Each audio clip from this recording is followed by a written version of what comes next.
Estamos de volta. Painel Livre de hoje, recebendo a psicóloga clínica Jaqueline Almeida, que atendeu o nosso convite, veio aqui prestar um serviço, né? Estamos debatendo ansiedade e depressão. Agradecendo a você que nos acompanha. Estamos ao vivo no nosso site, tvvalinet.com.br. Estamos transmitindo no canal 7 analógico, canal 34 digital e o programa já disponível na plataforma do YouTube. Doutora Jaqueline, ansiedade e depressão podem aparecer simultaneamente? Podem. E, inclusive, é algo muito comum da gente se observar na clínica. Vamos pensar num quadro de ansiedade. Uma pessoa que está aí, tem um transtorno de ansiedade generalizada, está sempre em constante alerta.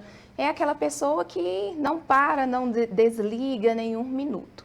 E essa pessoa, por estar funcionando assim, em termos da rotina, em termos do seu dia a dia, a gente segue como uma forma de diagnóstico do transtorno de ansiedade, o DSM-5, que ele apresenta aí um período mínimo de 6 meses para a gente considerar um transtorno. Então, a gente considerando uma pessoa nesse quadro, o que acontece com ela? Vai chegar um momento que ela vai ter um desgaste. Tá sempre funcionando muito ativamente, sempre em constante alerta. E nesse ponto de desgaste, ele pode abrir caminho para a pessoa ela desencadear sintomas depressivos. Então, uma pessoa que tem ansiedade, ela pode sim desencadear um quadro de depressão, mas não necessariamente uma pessoa que tem ansiedade vai desencadear também um quadro de depressão. E em relação ao inverso, uma pessoa que ela apresenta um quadro depressivo, o quadro depressivo ele vai levar ela a ter ansiedade. Por quê? Quando a gente tem um quadro de depressão, a gente tem uma hiperativação de uma área cerebral que se chama amígdala, que é a área responsável por processar emoções como medo, tristeza, reação a ameaças, controle de estresse. Então, se essa área está hiperativada, o que acontece quando a pessoa está com depressão? A resposta dela diante dessas situações vai ser muito elevada. Então, ela vai estar no funcionamento agitado. Então, uma pessoa que tem depressão, ela vai sim desencadear a ansiedade. Mas a pessoa que tem ansiedade, ela pode desencadear ou não depressão. Me corrija a expressão aqui, que eu não sei se a pronúncia é essa, né? É Gestalt terapia? Se pronuncia Gestalt, que é uma palavra alemã. Então, vamos lá. Como que essa abordagem trabalha ansiedade e depressão? Então, dentro da Gestalt terapia, a gente busca, primeiramente, entender e conhecer esse indivíduo que nos é apresentado. Porque o sintoma ele pode ser o mesmo. Em relação aos transtornos, a gente realiza o diagnóstico através dos sintomas. Mas o que está por trás dos sintomas é diferente em relação a cada pessoa. Então, primeiramente, entender o funcionamento dessa pessoa em termos de personalidade e compreender os pontos de fragilidade que estão influenciando na acentuação desses níveis de ansiedade. A partir disso que a pessoa ela traz, a gente vai trabalhando esses pontos por meio do processo de psicoterapia que precisam de uma atenção. E a Gestalt terapia ela é uma abordagem assim mais das linhas existenciais. Então a gente sempre tem um olhar mais profundo em questões como sentido de vida, propósito de vida, algo que está muito influenciado aí no nosso sofrimento psíquico.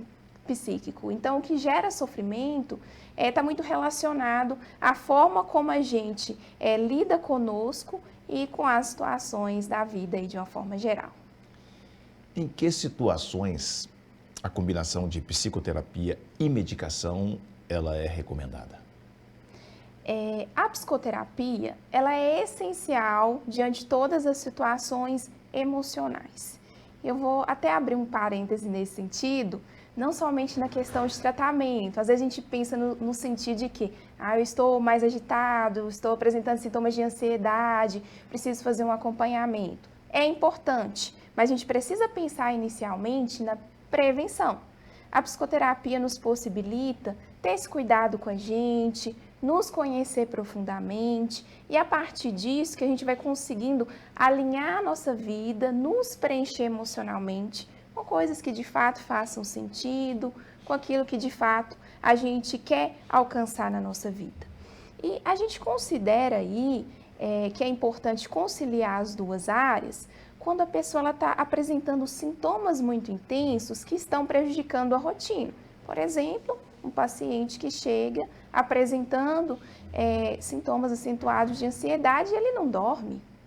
Como que ele vai trabalhar? Como que ele vai lidar com as demandas do dia a dia? A gente vê um prejuízo funcional. Então, a gente entende aí que encaminhar para o psiquiatra, e o bom que lá na Clínica Viver a gente tem toda essa estrutura, então o paciente que chega lá, ele é acolhido e é acompanhado conjuntamente com os profissionais de saúde. Então, nesse momento em que esse paciente apresenta esses sintomas que estão prejudicando a rotina, fazer um acompanhamento psiquiátrico aí é essencial. Por que é essencial? Aí, reduzindo os sintomas, o processo de psicoterapia, ele vai de fato tendo mais efetividade. Porque se o paciente está no nível de ansiedade, que de fato ele não consegue se conectar com o que está acontecendo, isso prejudica a psicoterapia. Então, as duas áreas, elas conversam, elas dialogam e são extremamente importantes estar conciliando as duas para a eficácia do tratamento. Vou fazer algumas afirmativas aqui, ó. Ansiedade, depressão é frescura. Ansiedade, falta de Deus. É só ter força de vontade. Como que se desconstrói essas crenças? É difícil, porque são crenças que estão muito enraizadas. Então, a gente traz isso de geração para geração, mas a gente desconstrói isso através da informação.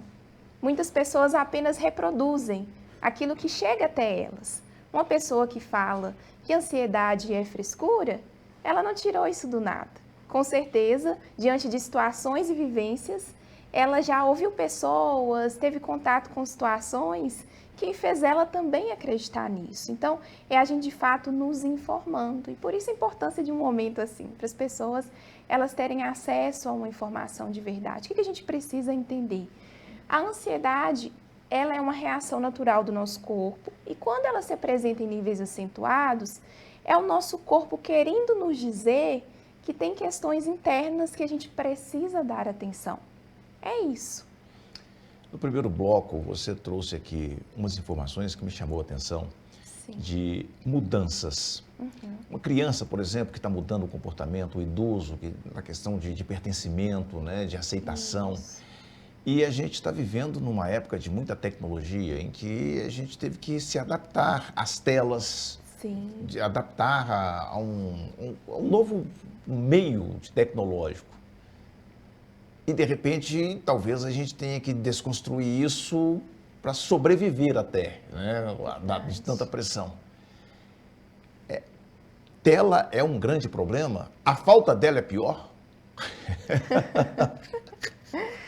É um grande problema. Qual que é o ponto aí? A gente precisa equilibrar e também selecionar aquilo que de fato é útil para as nossas vidas. A gente pensar em termos das redes sociais, das informações de uma maneira geral, elas são muito úteis para as nossas vidas. Hoje em dia, tudo que a gente quer fazer, a gente pode pesquisar ali, que a gente vai obter informações confiáveis a respeito disso. Então, isso facilita a nossa vida, isso também nos coloca num lugar de conhecimento, que antes, quando não tinha isso, as pessoas, elas dependiam muito das pessoas que tinham a devida formação para trazer ali, algo para elas em relação ao que elas traziam e elas não podiam nem questionar, que elas não tinham acesso ao conhecimento. Então, assim, esse é o lado positivo, é muito bom para a nossa vida, a inteligência artificial nos ajuda muito, as redes sociais hoje em dia têm perfis de profissionais que compartilham conteúdos muito válidos para a nossa vida. Qual que é o problema?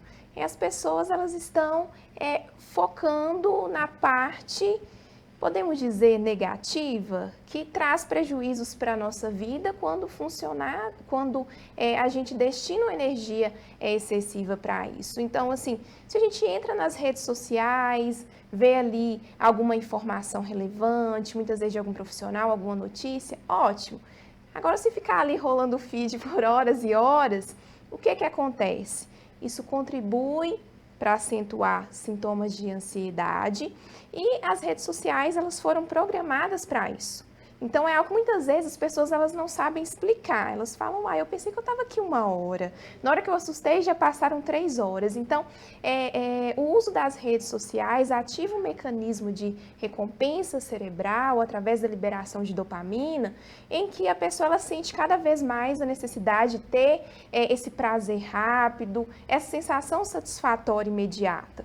Mas é algo que traz um prejuízo imenso. Nós podemos reparar, se a gente ficar 2 horas no celular, por exemplo, nas redes sociais, na hora que a gente sai, o raciocínio é péssimo, a concentração péssima. Aquele momento que você pega algo para você ler, você tem que voltar lá em cima que você já esqueceu o que de fato constava lá embaixo. Então, assim, é algo que traz um prejuízo cognitivo, emocional e relacional na vida das pessoas. Então, o que a gente precisa diante disso? É a gente entender que a era informacional tecnológica, ela veio para somar, sim, mas que ela tem aí os dois lados. O que a gente precisa diante disso? Definir qual é o nosso propósito diante das atividades que nós vamos realizar. Se eu vou entrar no Instagram, eu preciso ter em mente o que eu vou fazer lá. Se eu vou ver um vídeo específico, se eu vou olhar uma página, para que de fato consiga conciliar isso aí nas atividades do dia a dia. Bom, uma pessoa entendeu que ela está precisando de um acompanhamento clínico. Ela vai procurar Sim. a doutora Jaqueline lá na Clínica Viver. Sim. O que ela pode esperar dessa primeira sessão?